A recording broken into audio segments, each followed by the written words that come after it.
Welcome, everyone. We, the Parents Podcast. This is episode 23.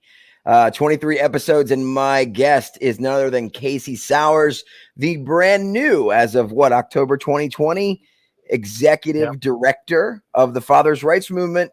Casey Sowers, welcome to We, the Parents Podcast. I don't know that I'm brand new anymore. No, you're talking a year ago now.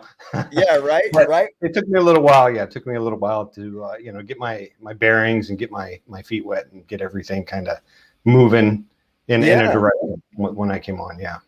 Casey, introduce yourself to those who either aren't part of the Fathers' Rights Movement or maybe part of just my podcast or other organizations who know of the Fathers' Rights Movement, and tell them what's going on with new management and what are the new things happening, and not only where are you from and your background, but with the Fathers' Rights Movement. Okay, so I am I'm from Miami, Florida. I spent 14 years in the Army.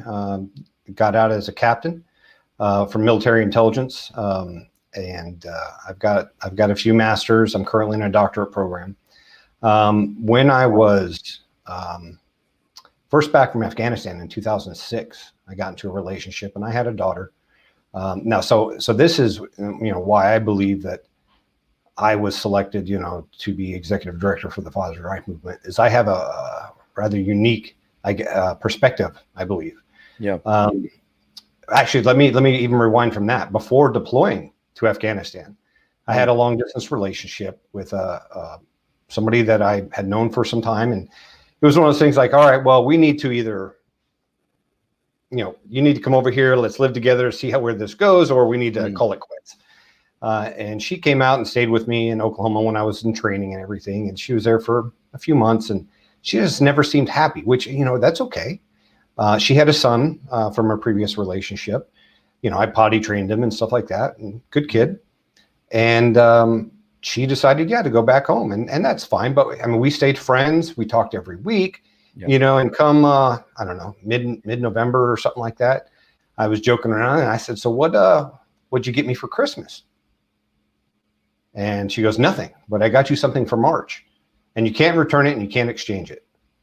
I'm like, and her mom called or something. She had to get off the phone. So I didn't know. But next week I talked to her and I'm like, I have to ask, what did you get me for March? Because the only thing I can think is that's 9 months since the last time we were together. And she said, you do math fast. And I'm waiting for a yeah, right, haha, because we've been talking every week. Yeah. Right. And no, there was no yeah, right, haha. She was pregnant. Oh. And her excuse for not telling me was that I had a deployment coming up and she didn't want me to worry. Okay, that's selfish.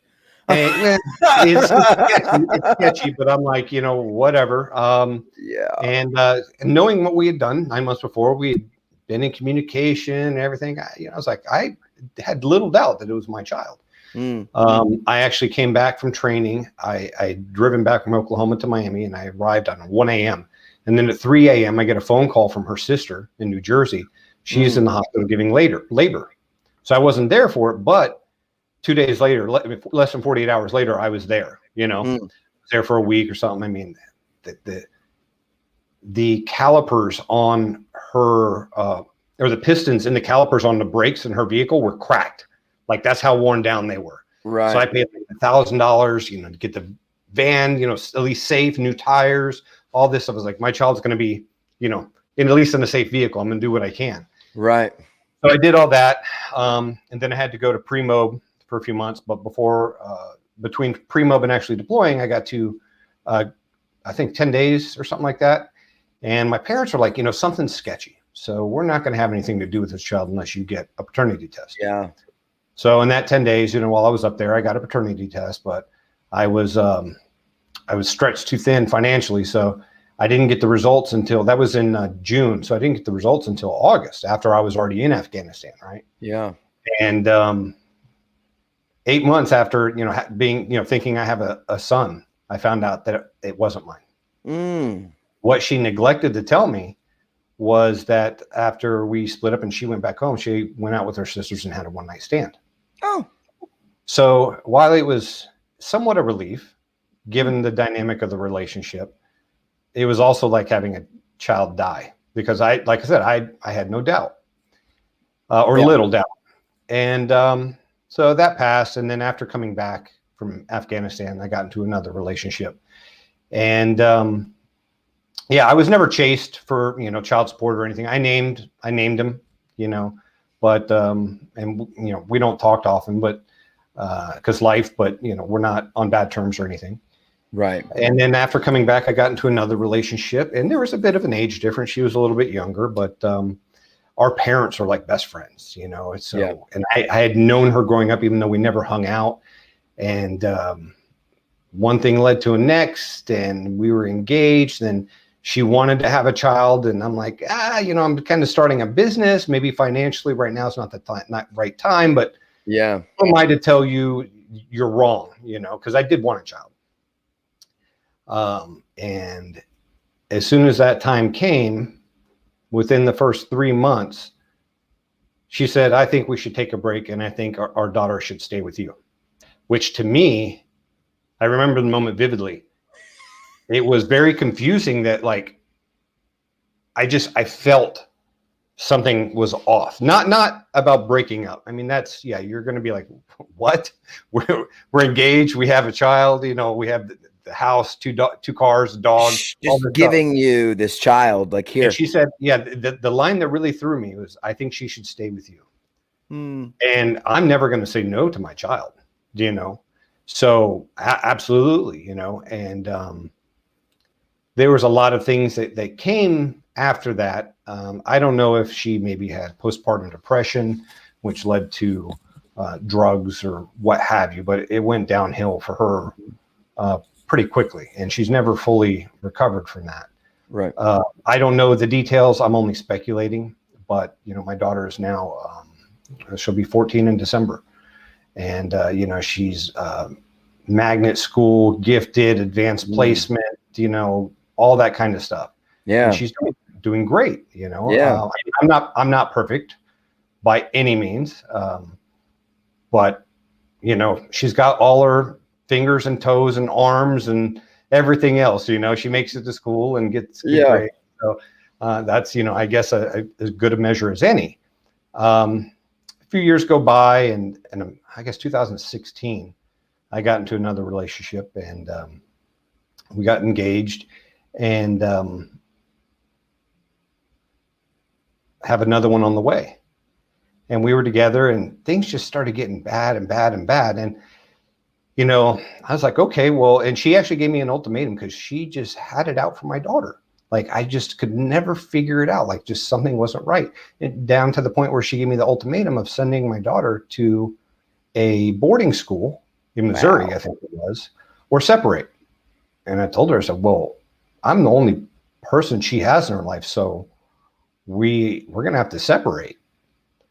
She goes, you're going to choose your older daughter over your younger daughter. I said, no, I'm going to be a father to them both. And it didn't really sink in. I mean, it's odd.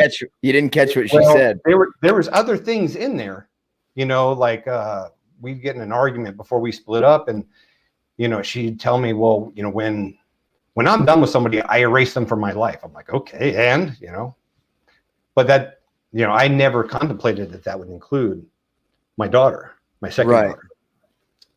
And, it came down to, we officially separated and everything like that. And I was fine. I moved closer so I could, be, regular, see my younger daughter on a regular basis every other day or so, pick her up from school, take her to the park, all that stuff. And within 2 weeks, and this is where it gets interesting.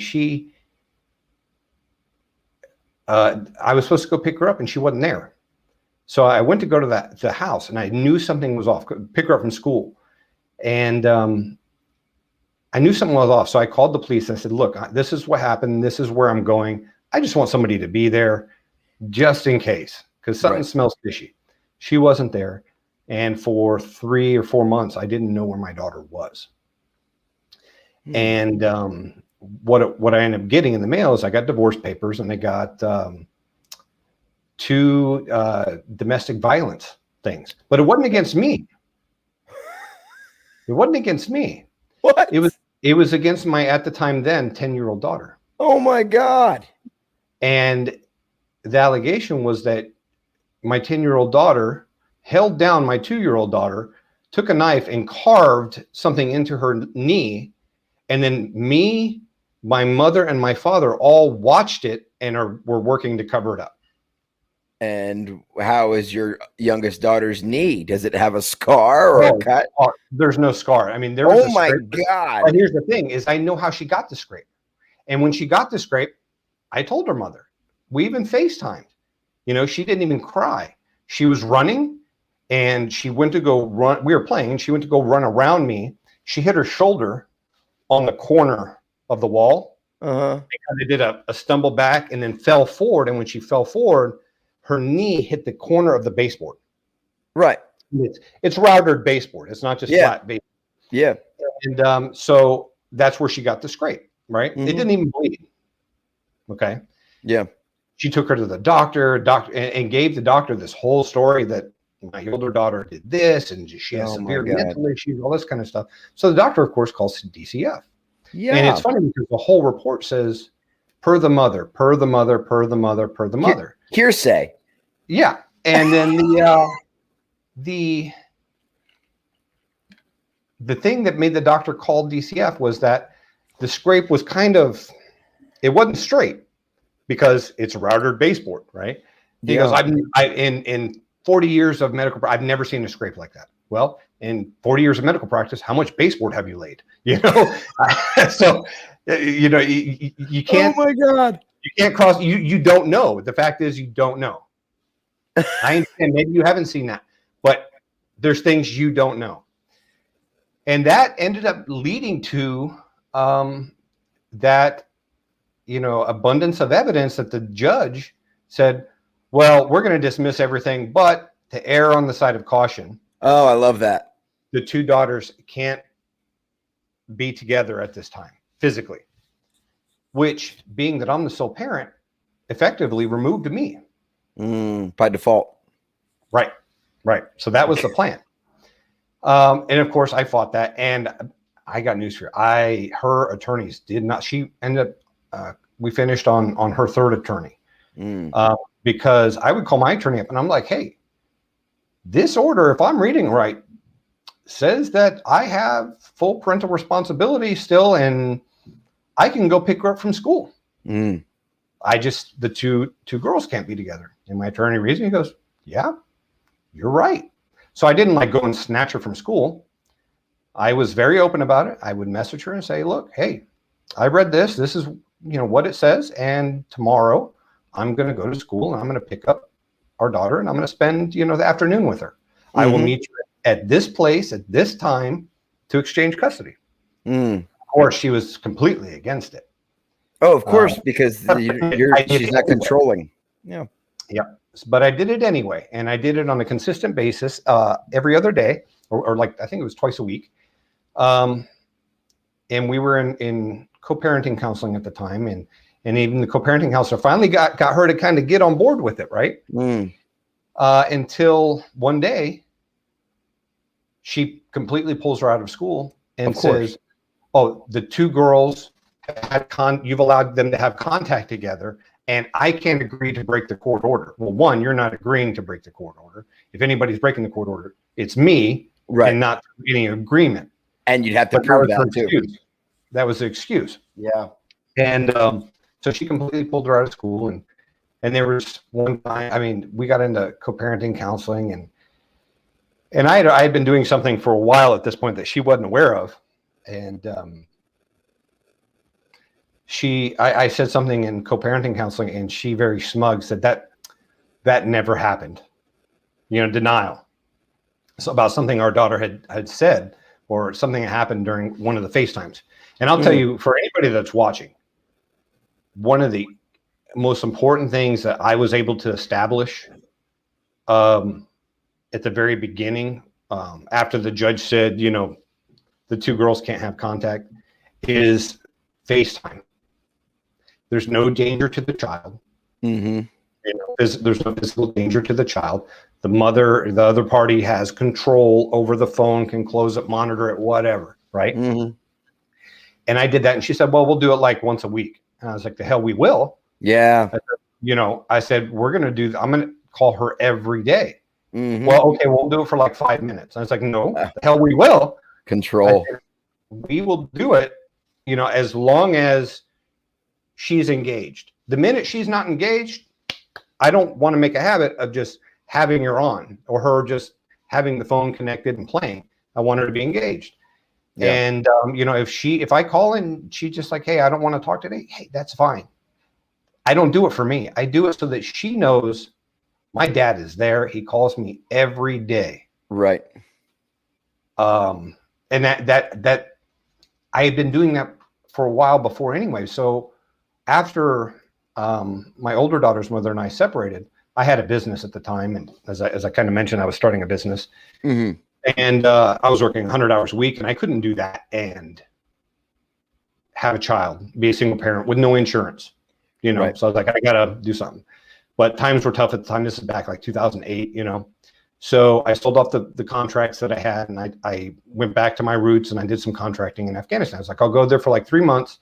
I'll make a ton of money to get by until I can find a solid job. Right. And even from Afghanistan, my older daughter, she was about 8 months at the time. She stayed with my parents. And even from Afghanistan, I called her every single day. Mm. And when I, say that one of the best things that I ever did was establishing that FaceTime, because what happens, with courts and things like that is they're like, well, you haven't been in through all the 2-3 years of court. You don't have any relationship with your child. Your child doesn't know who you are. So now you have to go through reunification, which is a whole nother mess. And you have to pay racket. So I was able to maintain at least some type of relationship with my daughter that she was comfortable around me just through FaceTime. Mm. And my younger daughter, 8 months old, calling her from Skype every day. When I came home, I came into the house. She was on the little play mat in front of the TV in the living room. And I set down my bag and I laid on my stomach on the floor to the side. She was looking up at the TV. She couldn't see me. So I just laid there and I didn't say anything. I just laid there. And she turned and looked at me at 8 months old and not seeing me for, a month and a half.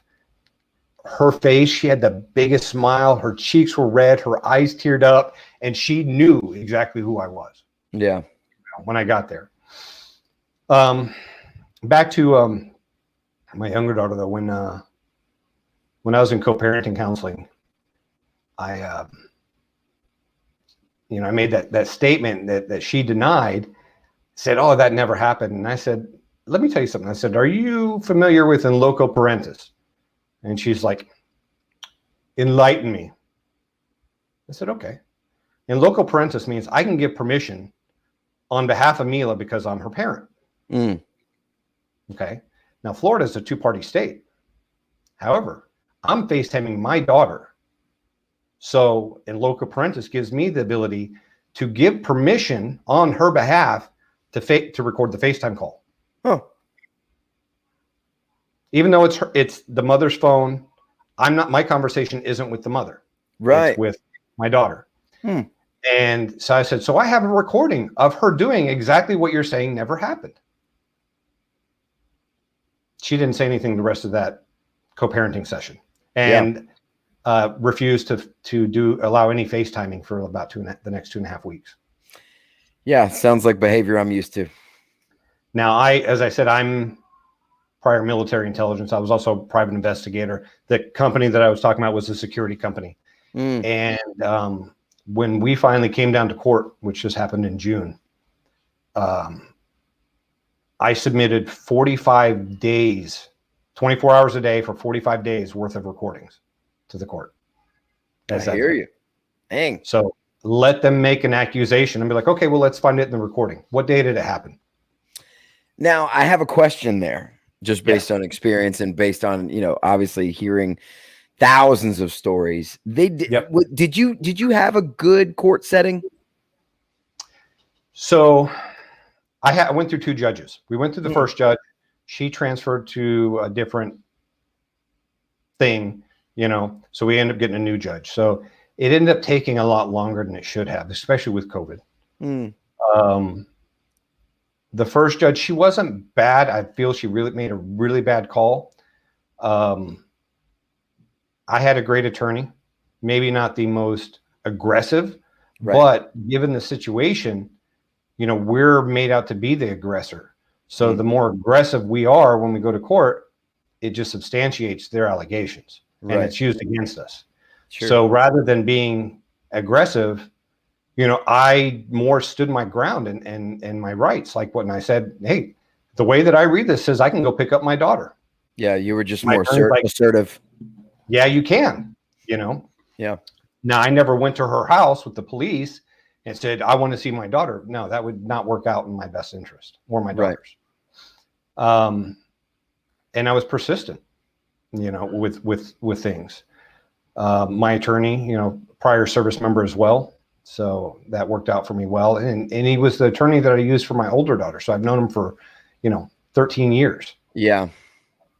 Not that, I needed him a lot back then because she just signed a paper, basically giving up all her parental rights for not having to pay child support. But a few years later, she decided to try and sue me for custody, which didn't work out in her favor. I got full custody. She gets visitation and stuff, but she pays child support a whole like $125 a month. Ooh, that's cute.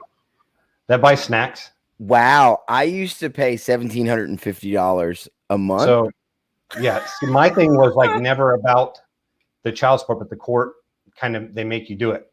Yeah. So it's never even been a thought. If I get it, I get it. If I don't, I don't. You should have just asked for $1. I didn't get it for a long time. And then next thing I know, her dad calls up my dad and saying that I had her daughter arrested for not paying child support.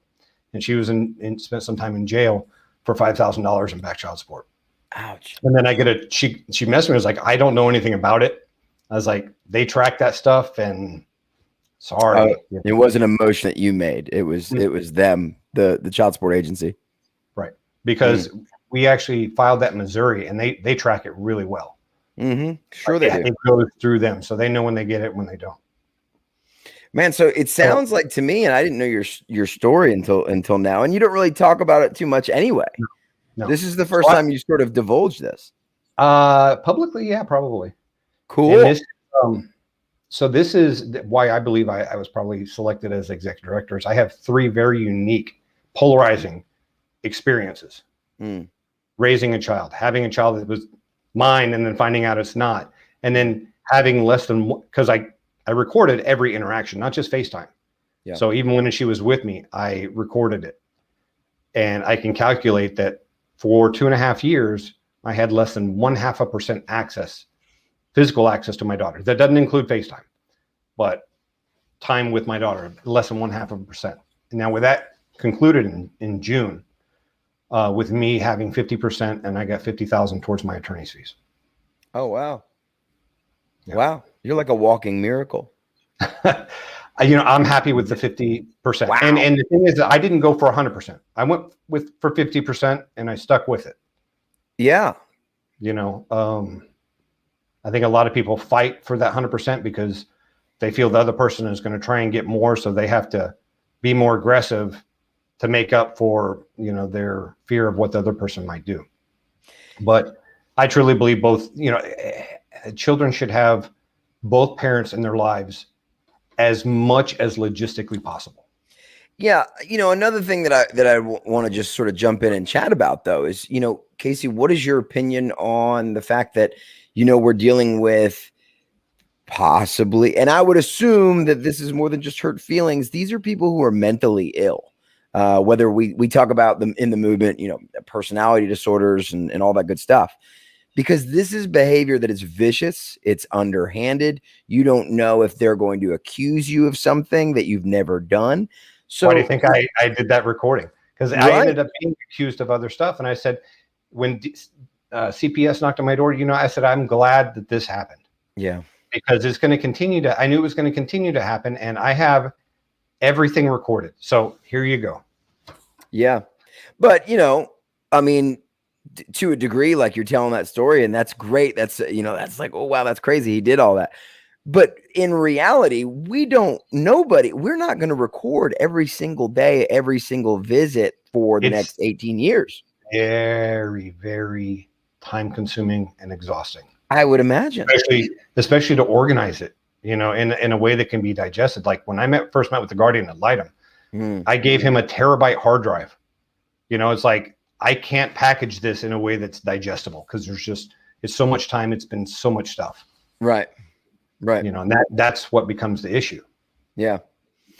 Do you think that it's in the child's best interest to have a relationship with a parent that would harm them, lie to them, lie to you, lie to a judge?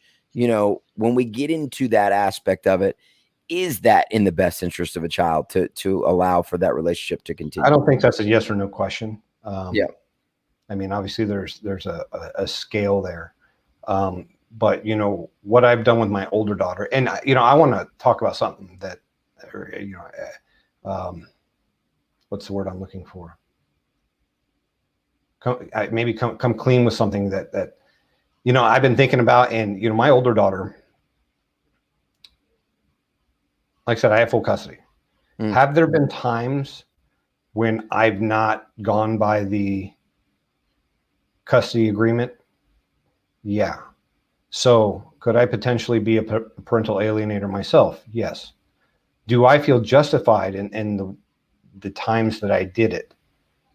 Yes, because it was not out of spite for me. It was out of my daughter's safety. Right. So, and just maybe even not knowing, but there was definitely concern there. So it was like, okay, you can take me to court and we can settle it there, but she's not, flying out to Oklahoma. Right. Yeah. So I can't say that I'm 100% innocent, in it myself. And I do believe that, there are a lot of things that come into play, insecurities, that absolutely vindictiveness, based on their personality, how they were raised, what's normal for them. Right. And insecurities, being insecure and just having that overwhelming anxiety and fear and need for something or control. I'm not a psychologist. That's not what I'm studying. So I can only make speculations. I definitely think that we as humans, as individuals, need to evolve to a point. So it's really hard to say, because with everybody starts from scratch when they're born. Right. And nature over nurture, what's it going to be? How are they going to be? Is it going to be what they have grown up around and seen, or is it going to be, just biological that they're that way? Yeah. So I don't think it's a yes or no answer. And I don't think it'll ever be perfect for sure. Yeah. But if we can get the laws equality within the family court system, I think that's a huge step. Yeah. And father's rights movement's one of the things that we're working on now. Is we're working with I don't know if you've seen it or heard of it, if I've mentioned it to you, the Equal Shared Parenting Benefits Program. Oh, I have. I've heard the commercial on the podcasts. Okay, so what that is it's an affinity program, kind of like AAA or AARP. You get a membership and you get access to all this other stuff. So what's in the base membership right now is there's zero copay telehealth, okay, which, yeah, it doesn't really tie to shared parenting, but, if you're 21 and you don't have insurance, you're working in restaurants or construction, maybe that's a benefit to you. If it's not a benefit to you, fine. There's discount prescriptions, pharmacy, actual in-doctor visits, discounts to Disney and Universal, all that type of stuff. So that's just the base. So what they're trying to do is they're trying to build a network nationwide of things that facilitate and promote healthy shared parenting, from counseling services to Bianca over at the Peaceful Parenting app. She is getting in on it. And I know they're working on trying to develop the portal so that way the partners are able to verify that they're a member.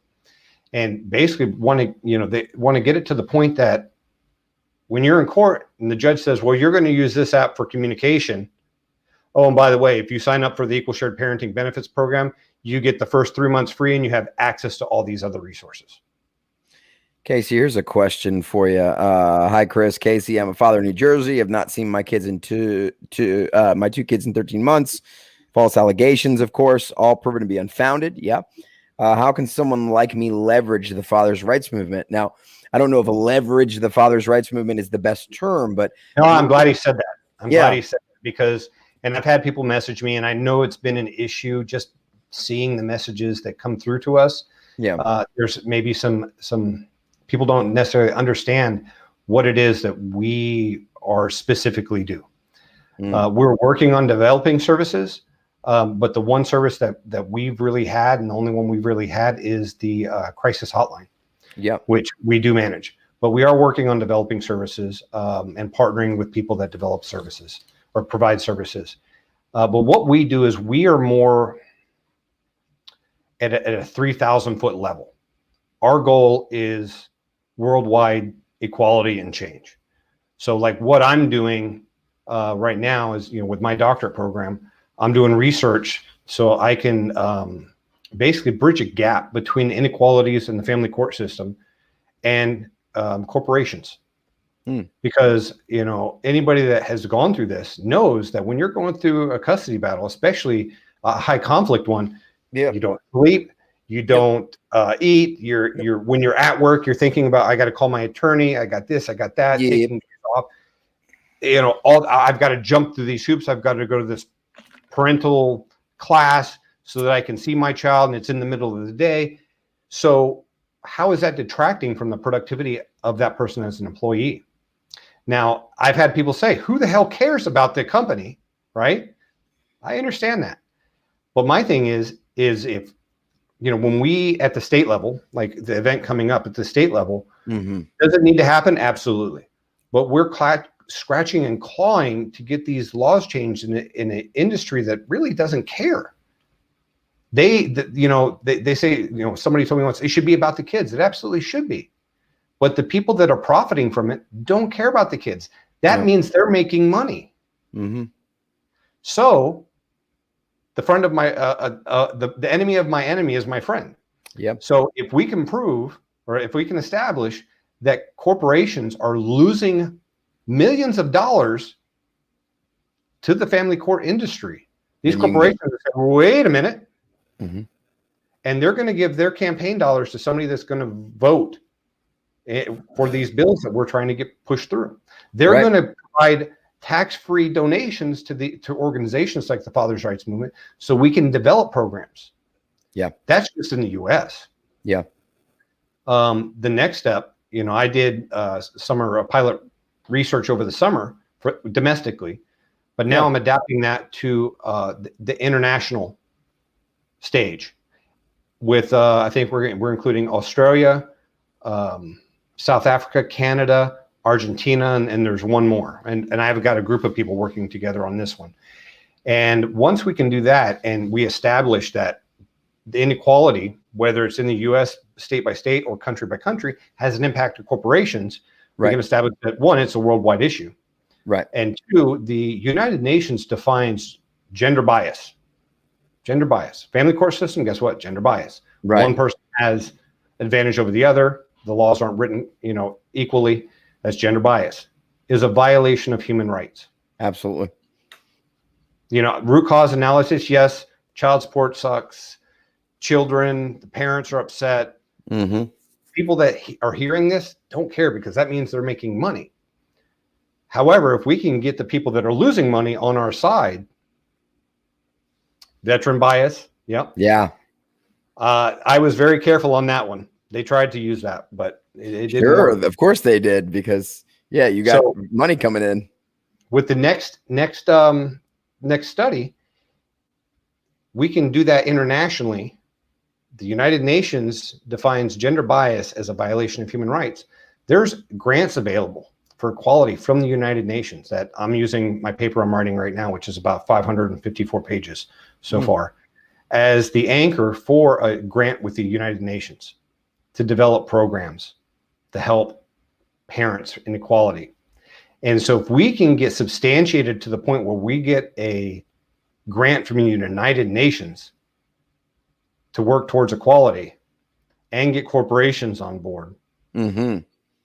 we're going to make a huge impact. Yeah, I don't care if the bar association, women's groups, they won't have a leg to stand on.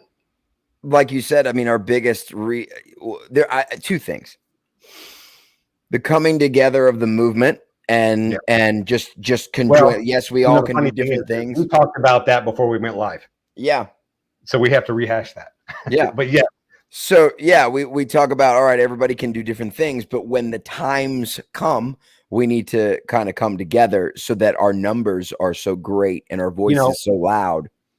That's one of the benefits of the Equal Share Parenting Benefits Program.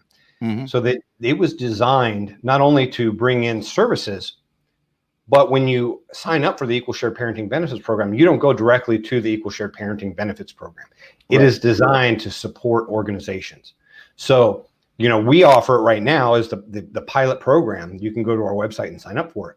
But say you don't like the Father's Rights Movement because you've got, old dirty clothes, stuff that happened back years ago, whatever, you just don't like them. That's fine. National Parents Organization can do a link to sign up through them. And each organization, so like $5 from each month's membership goes to that organization that you sign up under. Right. So it supports the organizations and provides services to those that need it. Yeah. And the great thing about it is you don't have to be a parent to sign up. If you want discount tickets to Disney or you want zero copay telehealth, guess what? Sign up and you can still promote healthy, equal shared parenting. Yeah. And get the benefits. Yep. Yeah. That's a great idea. Yeah. That's good stuff. And they're not, any value that they can put into this program, Goodyear tires. I mean, I'm just throwing stuff out there. You want a discount on tires? Sign up for the Equal Shared Parenting Benefits Program. Royal Caribbean, they're right down here. I'm going to go talk to them for that for the program because I graduated from University of Miami and Royal Caribbean has strong ties. With University of Miami. So I'm going to go talk to them. So any value that can go into that's going to be into this program. That's great. That's a great idea. It's a positive idea. And it brings everybody together because anybody, Bianca, Peaceful Parenting app, you can sign up through the program through her website. Not just yet. I know they're working on it. And when you sign up, you get the first 3 months of that app free. So you're there. Oh, I get the first 3 months free. Sign up for this. And I get all this other stuff. Oh, sweet. Sweet. Well, so tell us, so that's what the Father's Rights Movement has going on. You kind of gave us some of your background and some of the things that you've been through and done and your experience with family court and as some crazy stuff you've had to deal with. You were one of, I don't want to say lucky because you had your stresses and your chaos to deal with, but it seemed to work out for you. And that's a rarity for most of us. But everything you described, I would say that most of us have been through when you mentioned, the false allegations and emergency custody stuff and not showing up with the kids and isolating and all this behavior. What kind of advice would you give? Obviously we have to fight the movement. So how do people balance? I think one of the number one things that we need to talk about here, and you mentioned the crisis hotline, and you're still doing that with the Father's Rights Movement. Actually, we're working on expanding that internationally. Yeah. So we're preparing to do that. The biggest, probably most important thing besides fighting your case is winning the battle within, because this is the biggest, is my show. I can say mind fuck. Soul suck, and I'll think of something else that rhymes with that. I've never experienced such a low in my life. I couldn't imagine I ever would, unless maybe I was terminally ill, or my child was terminally ill. I was going to say, not even if you were terminally ill. Only if your child was, maybe. But when it comes to your there's nothing. I mean, I've been to Afghanistan 3 times. I've seen lots of stuff. I've been through lots of stuff. I've had a broken back that I didn't find out until 8 years later as it progressively got worse, that I had to have a fusion I've got a separated shoulder right now. You know, I've got plenty of injuries and been through plenty of things. I will say that the number one thing that got me through it, and it still was hard, is expectation management. And let me explain on that, because that's something that my older daughter, you know, I like I said, I have not necessarily been the perfect parent, but my older daughter, you know, her mother would be scheduled to see her, come pick her up and call her. Oh yeah, we're going to do this and we're going to do that and all this kind of stuff. Get her all excited. And then that would never happen. So she would be so let down. So when she would get excited, you know, I don't want to tell her, hey, your mom's lying. That's not going to happen. But I would tell her, well, just in case, you know, you've seen the pattern here, you know. Manage your expectations, you know, because, you know, anger comes from expecting something and not getting it. And I know when I had the first judge and I went to court and I said, okay, I'm going to go to court. I'm going to tell the truth. We'll be done with it and we'll move on with our lives. Everything will be okay. That is not what happened. That is not what happened. And immediately after that, that iteration of court, it came to me. I said, I cannot think of this as being done in 3 months or 6 months or whenever the next court date is. I have to think about this as in my daughter's 2. I'm going to be doing this for the next 16 years. Yeah. And when you put that target out at 8, when your child is 18, and really it's probably even beyond that, right? Your whole strategy changes. You're able to see, okay, they're going to move this chess piece, and then I'm going to move this, and then they're going to do this. You're able to view that a lot more. And when things don't go how you thought, or a new allegation comes up, you can kind of just shrug your shoulder and be like, okay, this is where we're at in the chess game. Got it. Yeah. You know, and that's critical, because if you have an expectation that it's going to go one way, or you're not expecting another allegation or another bump in the road, you're going to get angry. And when you get angry, you say or you do something that ends up working against you. Yeah. Especially as men, because, you know, we're dangerous. We're violent. I got news for you. There's only been one woman in my entire life, one girl my entire life that I've ever hit. It was my sister. He was 13. I was 15. He deserved it. we had boxing gloves on, and I was pulling my punches, you know, and she got a right hook in that about knocked me out. Got me right between the eyes, you know. But other than that, I've never struck a girl. Right.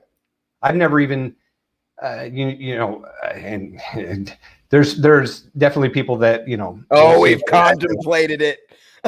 Well, there's people that won't see it the way that I see it, but I've never even like used derogatory language towards somebody I was involved with. I just can't bring myself to do it. You know, my parents are still together, you know, at 43 years. It's not how I was raised. Right. So I definitely couldn't, you know, hit a girl. Yeah.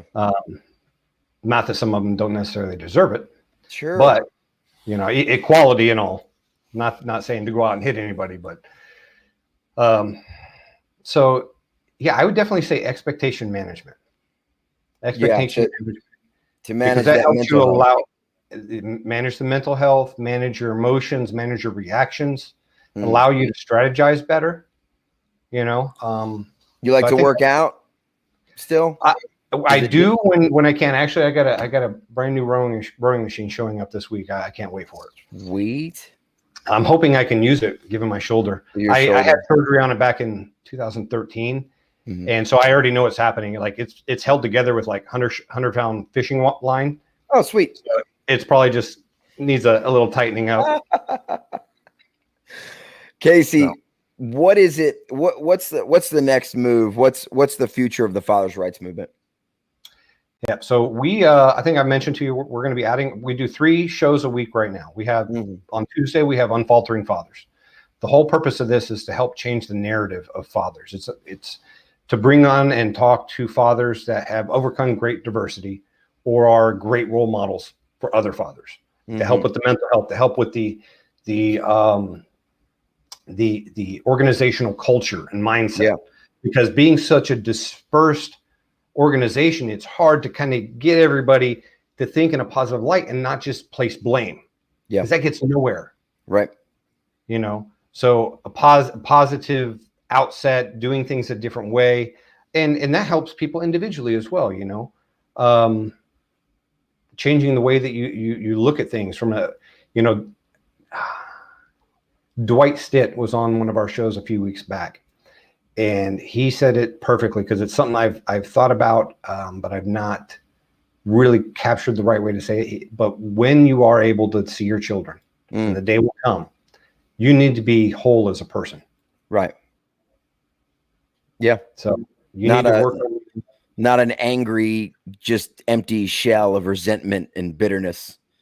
You know, and one of the other ways I did this is when I was going through all this, and I've talked a little bit about how much stuff I did going into my court, you know, with the recordings, organization, everything. I don't,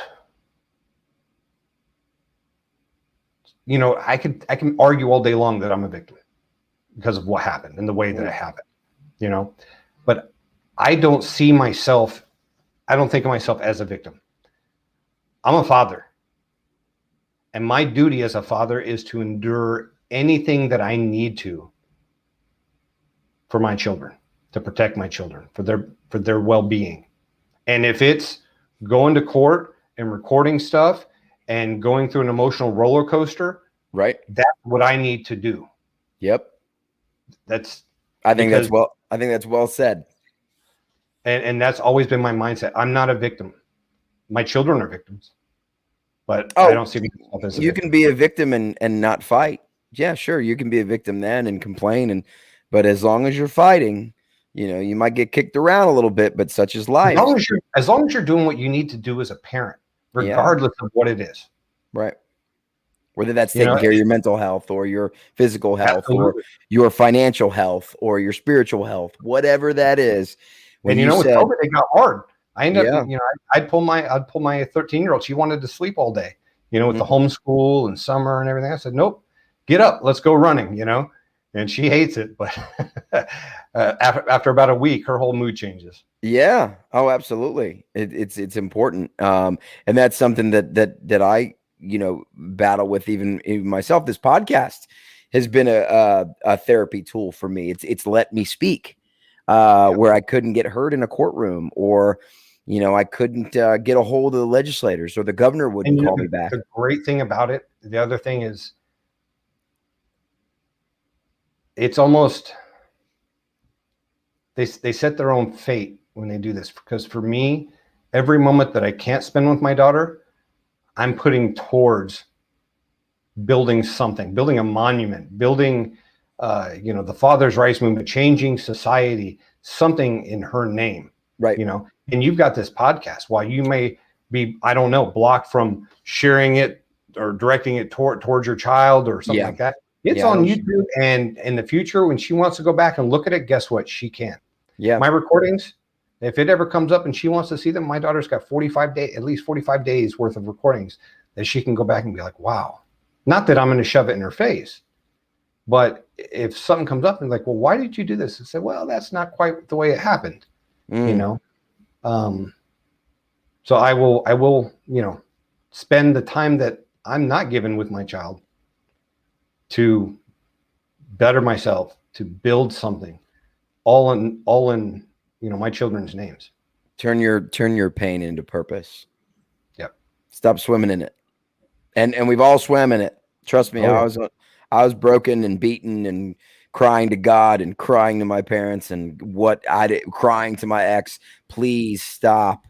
And once I got off the ground, you know, it was like, okay, Chris, what do you need to do for yourself? Because you're a mess. How do you get? Well, I had to go back to work, you know, and I couldn't, like you said, I couldn't even go to work. For when it first started, Casey, I left work a few times, like almost for a week, like would go to work and go, I have to go, I have to leave, and almost lost my job. because I didn't even care about being there. I had nothing in me. Yep. And yeah, by the grace of God and a little hard work, God moves mountains. Just make sure you bring the shovel.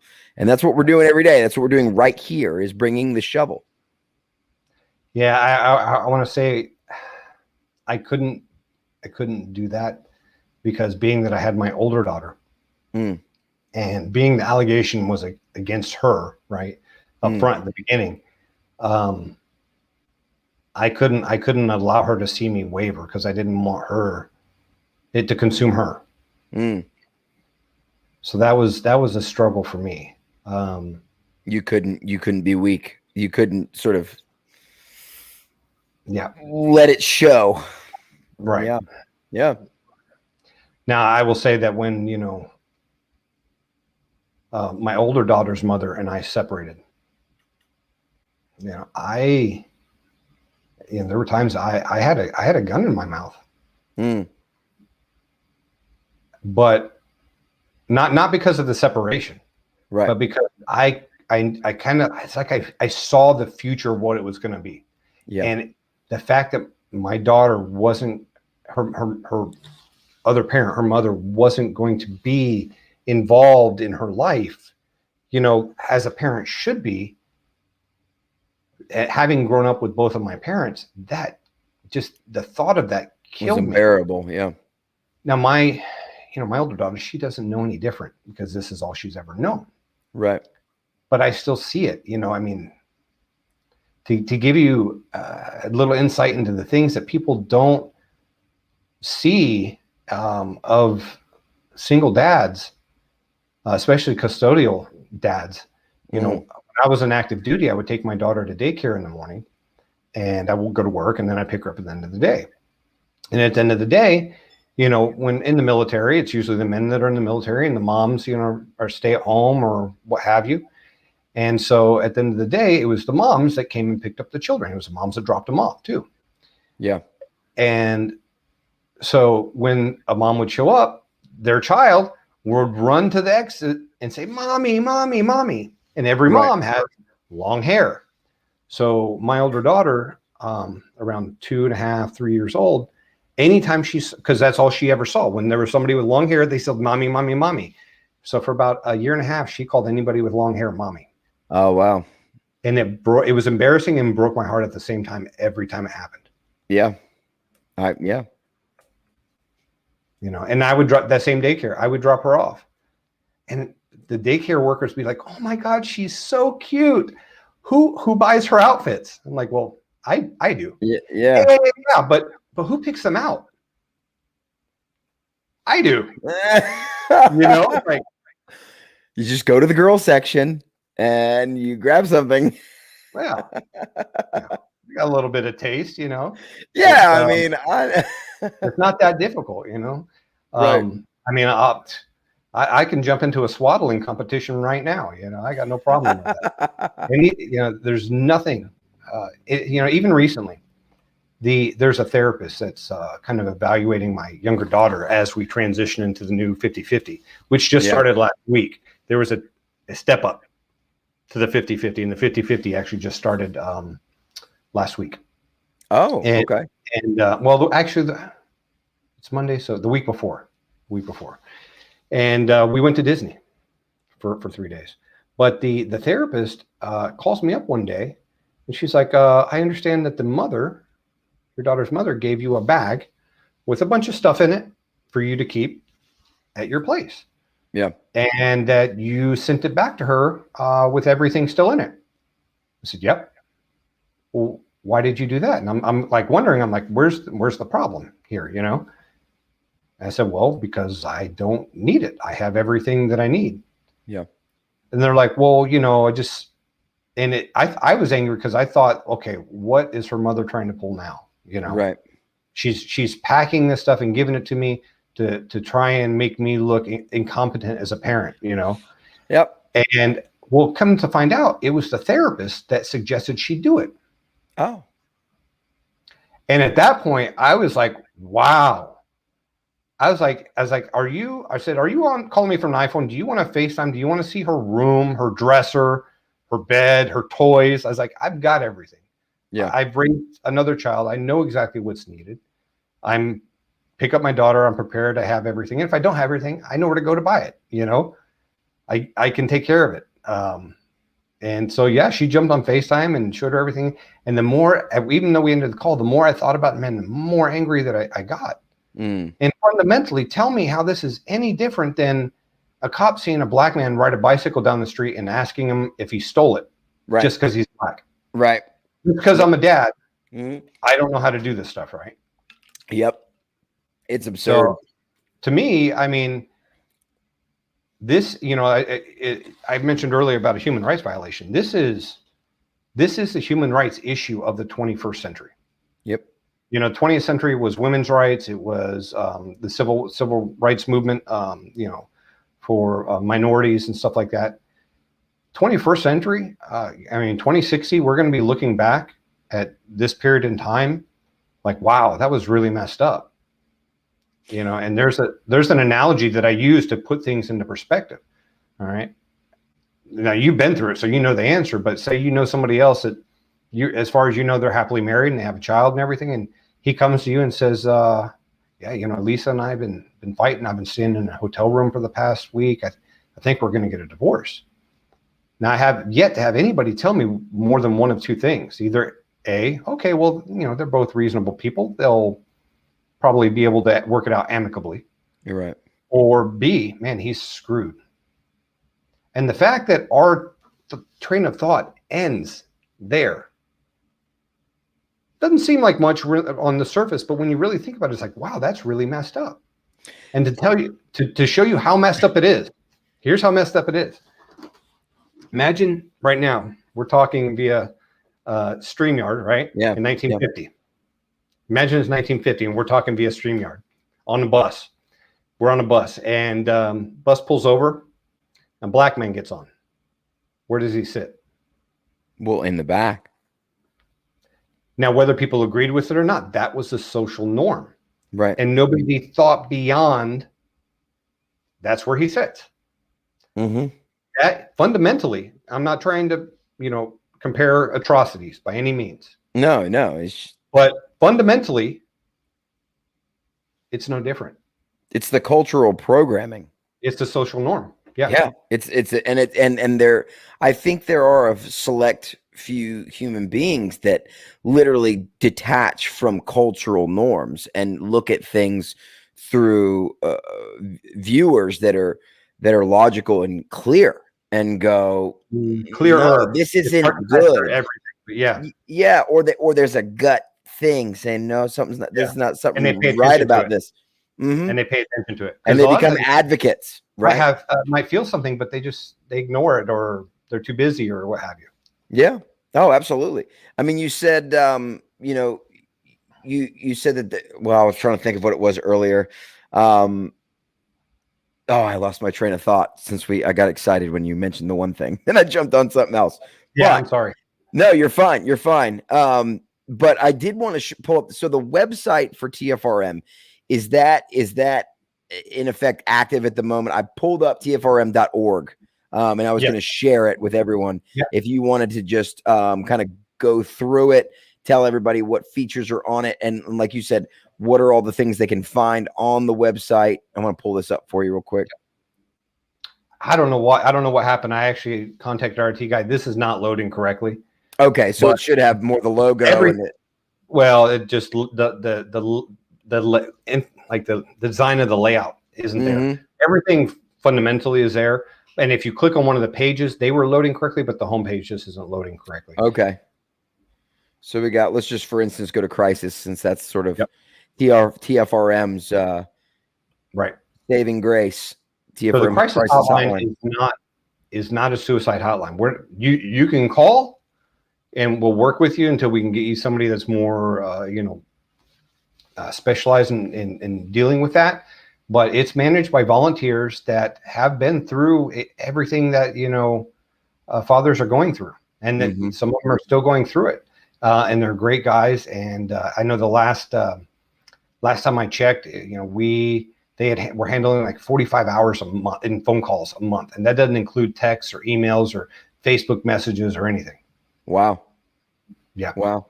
Yeah. So this was, I mean, this is since I've been involved in the movement, everyone goes, call TFRM's crisis hotline. So I just wanted to show that, for instance, but different emails. You said, was that program on here when you were mentioning? At the top, okay, if you go to there. The benefits program. Yep. Let's click on there, that just to show everybody. And there's still bugs getting worked out on this as they build everything out. Yeah. But it is live, and you can sign up and get the zero copay telehealth and discounts to Disney and Universal, and there's mental wellness stuff on there. Bill negotiation. Cool. Medical marketing, wellness savings program. There's lots of stuff on here. I should say medical market. It's but you get discounts on physical doctor visits, whether dermatologist or proctologist or whatever you want. Yeah, I got to go see a proctologist. I'm getting to that age, Casey. Well, they're doing that via telehealth now. Sweet. So go to tfrm.org is the page. You can just Google the Fathers' Rights Movement, and it'll bring you right to it as well. Now, one thing that I want to point out, and actually I think will be helpful to a lot of people, and on the page, actually, if you go back, and you go to the menu in the top right, and go to media, and then go to personalities. We're going to rearrange this a little bit. If you scroll down, so there's a show that we run on Thursdays, and it's called State of the Family Court. Yes, I was on that. Well, I wasn't on that show. I actually had Mark Reel on my show. Okay, so this is a great show. So what it does each week, Mark brings on a legal professional from a different state each week. So we're working through the 50 states to talk about the nuances of the family laws in that state, and answer, general questions that they can answer without, knowing specifics about the case, given the format of the show, and they don't have all the information. Sure. Each week, we do this. We've been doing this every week since the first week of June. And so we've got a lot more states to go through. And that, I think, is a great resource for people. If they click on that, it takes you directly to the YouTube playlist. You can go through, find your state. If we've done it yet, if we haven't, we will be. And we're going to develop another show very similar to this, which may not be pertinent to everybody watching right now, but it's going to be the same kind of format, but we're going to go country to country and talk about the nuances of the family laws in each country. You mentioned Australia. Can you guys get a lot of work done in Australia right now? I think they're getting ready to explode. Yeah, so that's where actually the first place we're working on increasing our presence, and we actually are working on developing a show that'll be based out of Australia. That'll be added to the mix. Yeah. Yeah, that's awesome. Yeah, being you mentioned Canada as well. Yes. Yeah. Being that, officially we are, a global organization, there's no reason we can't be pumping out content 24 hours a day. Oh, sure. Sure. And if we do that, the awareness that we can bring, and education and everything else, I think that's, I really see TFRM, I talk, we're at the 30,000 foot level, and we're working on things like, I don't think our organization, while we absolutely help in passing, putting together and working on state level legislation. I don't see that's where we are most effective. Right. I want to take this to the UN and push down. So at the state level, the legislators that are voting on it, there's no value or repercussion to them to vote one way or another. Right. Okay, so it's going to go to where their campaign dollars are, which, I mentioned I have a strategy for that. So we're going to corporations to help them, try to get them to change where they're putting, their campaign dollars and who they're giving it to. Now, the other thing is if we can get substantiated by the United Nations and get that grant, at that point, these politicians, their careers become, well, as you're running for a new office or something like that, well, did you vote for equality on the family shared parenting bill, or did you vote for continued violations of human rights? At that point, it becomes a part of their career on which way they vote. So it makes it really puts pressure on them from the money side and from the top on their career side. Alfred Elliman. I don't want to mispronounce the name. They want to have. I'm assuming you. We would love to have you on our radio station. You're the voice. Well, you know, I'm the face. You're the voice. Sure. I mean, either one, we can both be. We and Casey will both come on together. That is good. I see what you did there. I wasn't even paying attention. You are that's why I keep my hat down low. I'm just going off your comment from before. You are a handsome devil. I got to give you that. And you seem like a really good soul, man. So I appreciate you. Alfred, we will reach out to you after this broadcast. Me and Casey you commented on Facebook, so we'll find you on which page, because this is on multiple Facebook pages that comment came from, and we'll respond to that. We'd love to do as much advocacy as you can on any radio station you would like to put us on. Well, if you want, I mean, you can share your email. I don't know if you're comfortable with that, or you can share mine. That's fine too. Let's do that. I'll put we don't miss him. What's your email, Casey? I'm gonna throw it down the bottom there for him. So it's C Sowers, Sowers, okay, at tfrm.org. At T.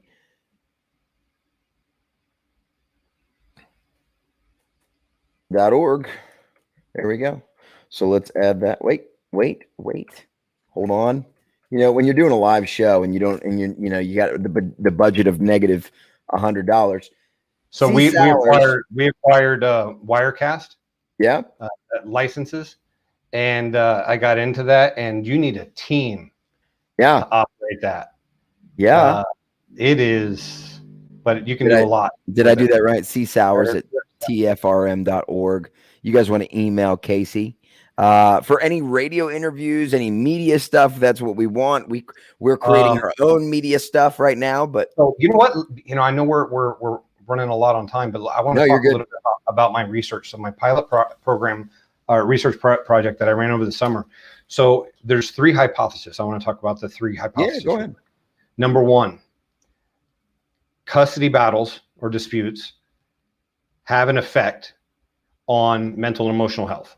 Obviously, everybody knows that. But to build where I want to go, I have to prove it statistically, right? So I will say, yes, there is a correlation, a significant correlation, an impact from that I've been able to, and it's in the paper that I'm working on finishing, of custody disputes on mental and emotional health. Mm-hmm. Mental and emotional health affects job performance. Okay, has a mediating effect on job performance. So if your mental health, anxiety, depression, what have you, stress affects your job performance. Okay. Now this is just the basic. This isn't getting into the other things. It's just establishing the base. And yes, there is a correlation. I've been able to, prove that there is a significant correlation between mental health and job performance. Now, the third hypothesis is that the family laws in each state for those going through custody disputes have an effect on mental health. Okay. So it's this and this. Okay. Yeah. Those work. Now it's establishing that the states. Now I will say that the way that statistics work, and I hate statistics. There's a saying, anybody that's ever taken statistics make me cry. And it is true. So there is a significant correlation between the laws in the family courts in each state and mental health. However, the R squared, depending on the variable, ranges from 7. It only explains 7 to 30% of the issue. Now that's not necessarily bad, okay? Because what that could be the way that I worded the question. It could be that I didn't have enough respondents from that state. It could be a number of things. Mm-hmm. So what I did is I adapted 2 validated instruments, which means instruments, surveys that have been used for like 30 years. Yeah. They're validated people. Okay. Yeah, that's a good instrument. I adapted those for the purpose. But maybe it's not capturing everything. Maybe there's some different questions I have to ask. Now that also is saying that all I did was the state the family laws in the state, does it, have a link to mental illness. Yeah. That does not at all get into the other factors of, was the case, was the custody agreed on by both parties or ordered by a judge, Right. male or female. It doesn't separate out any of that, just the state laws and mental health. Mhm. So as I start breaking out, was a guardian ad litem, Involved. appointed?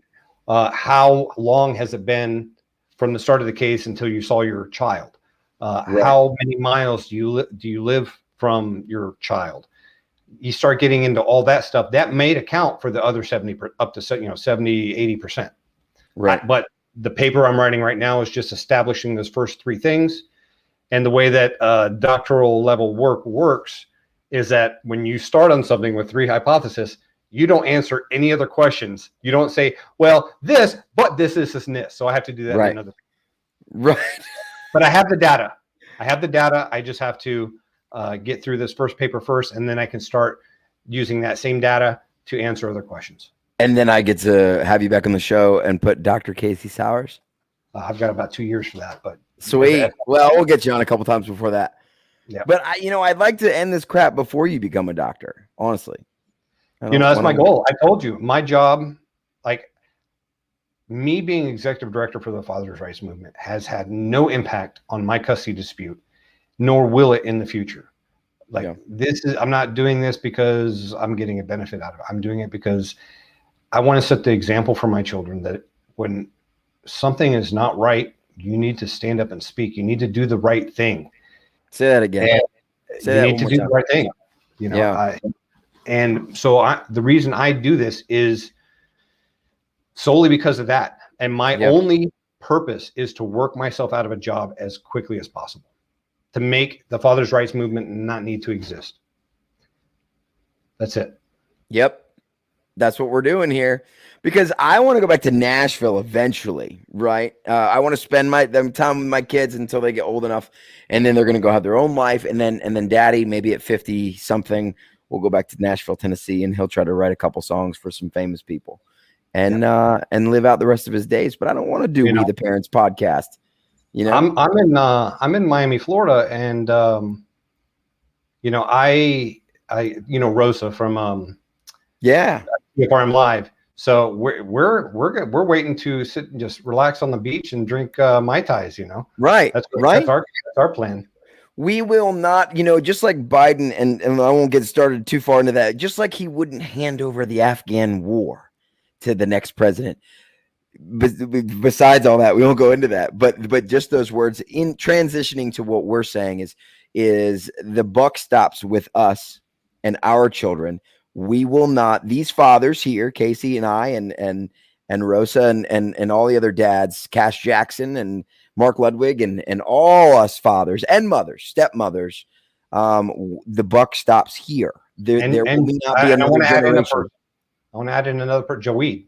So I don't know if you saw last week, we had Joeed on. He's from Afghanistan. He's an Afghani.